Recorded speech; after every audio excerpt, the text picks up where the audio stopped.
Magandang araw po, si Dr. Willie Ong ito at sa video na to magbibigay lang ako ng konting tips para pumayat.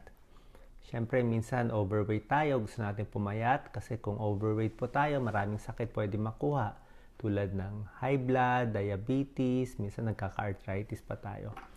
Para po pumayat, siyempre kailangan natin mag-exercise. At siyempre kakain tayo ng mga healthy foods. At pag kumakain tayo ng mga pagkain, dapat syempre kontrolado ang dami, ang portion size. Kasi kung sobra kakainin natin, talagang tataba po tayo. Ito po yung mga ehemplo ng mga pagkain makakatulong sa inyong pagpapayat. Pwede naman kumain ng itlog, isang itlog araw-araw, may tulong din po yan. Mataas ito sa protina tulad ng mga hard-boiled egg. Oatmeal po, nakakabusog, mataas sa fiber at nakakababa ng iyong cholesterol. Sari-saring gulay po, maganda yan, pampapayat, broccoli, cauliflower, kangkong, ampalaya. Gulay po kasi mataas sa fiber, mabilis kayo mabusog, syempre, at hindi rin kayo agad magugutom. Pwede rin kumain ng isda, kumpara sa karne, mani, konti lang ang maning kakainin. Kung gusto po ng gatas, pwede po skim milk or low-fat milk. Ito po yung mga kakainin natin, gulay, prutas, isda.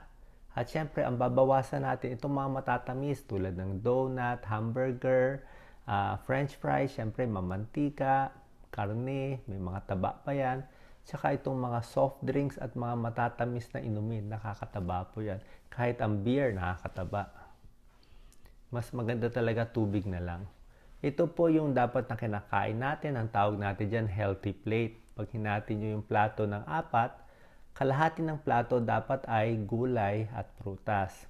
At kalahati naman para dito po. 1/4 of your plate para sa karne or sa isda. At 1/4 lang ng plate para sa kanin o carbohydrates. So nakikita ninyo, konti lang ang karne, konti lang ang kanin, mas marami ang gulay kasi nakakabusog yan. Para din po pumayat, maganda rin inom tayo ng 8 to 10 glasses of water in a day.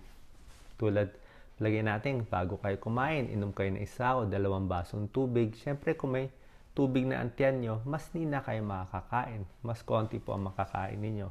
At yung tubig, siyempre, kailangan niya ng katawan natin. 8 to 10 glasses a day.